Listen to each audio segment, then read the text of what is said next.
ముస్తాబాద్ మండలం చీకొండ గ్రామంలో శ్రీ స్వయంభూ లక్ష్మీ నరసింహస్వామివారి మాఘమాస జాతర మహోత్సవాన్ని వైభవంగా నిర్వహించారు.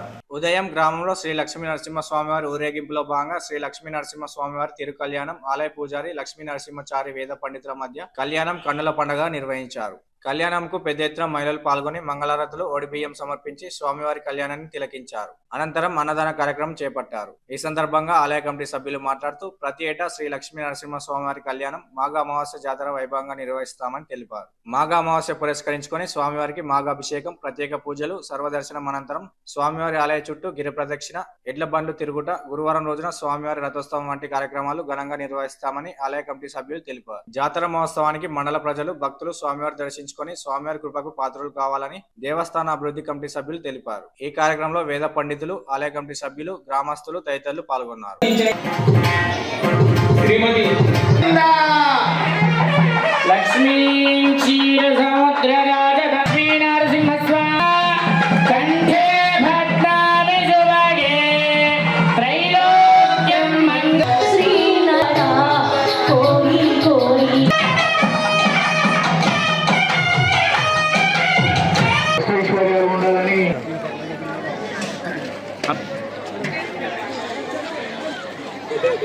మన అందరిపైన ఉండాలని స్వామివారి కళ్యాణోత్సవం ప్రతి సంవత్సరం మీ యొక్క సహాయ సహకారాలతోని ఇలాగే కలకాలం జరగాలని కోరుకుంటూ మీకు ఒక 2 విషయాలు చెప్పదలుచుకున్నాం. కాబట్టి మా ఆలయ దేవస్థాన శ్రీ లక్ష్మీనరసింహస్వామి దేవస్థానం అభివృద్ధి కమిటీ తరఫున మరియు మా చీకోడు గ్రామ ప్రజల తరఫున వచ్చినటువంటి అతిథులందరికీ ఒక 2 విషయాలు చెప్పాలనుకున్నాము.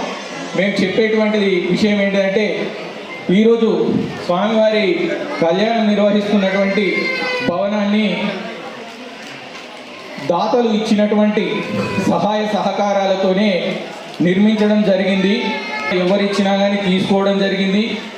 5,000 రూపాయల పైన ఇచ్చినటువంటి భక్తులందరి పేర్లు కూడా, దాతలందరి పేర్లు కూడా మేము ఇక్కడ బోర్డు ఏర్పాటు చేస్తాము అని చెప్పడం జరిగింది. ఆ ప్రకారమే మీరు ఇచ్చినటువంటి ఈ నిధులతోని ఆలయాన్ని ఈ కానీ అప్పటి వరకు అయితే మీరు ఎదిరించి పెళ్ళిళ్ళు, తర్వాత రిసెప్షన్లు ఏర్పాటు చేసుకోవచ్చు.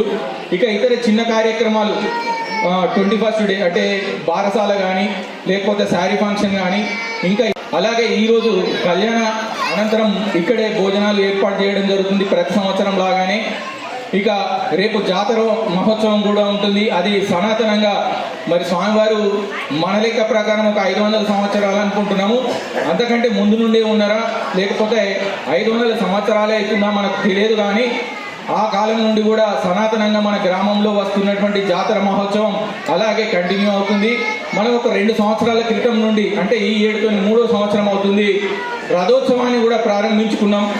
ఎల్లుండి అంటే జాతర జరిగినటువంటి తర్వాత రోజు సాయంత్రము 5 గంటలకు స్వామివారి రథాన్ని కూడా ఇక్కడ నుండి, అంటే ఆలయం నుండి గ్రామంలోని పంతులు గారింటి వద్దకు స్వామివారిని రథంలోనే తీసుకొని వెళ్ళడం జరుగుతుంది. కాబట్టి ఆ కార్యక్రమాల్లో కూడా మీరు పాల్పంచుకొని స్వామివారి కృపకు పాత్రలు కావాలని కోరుతున్నాము.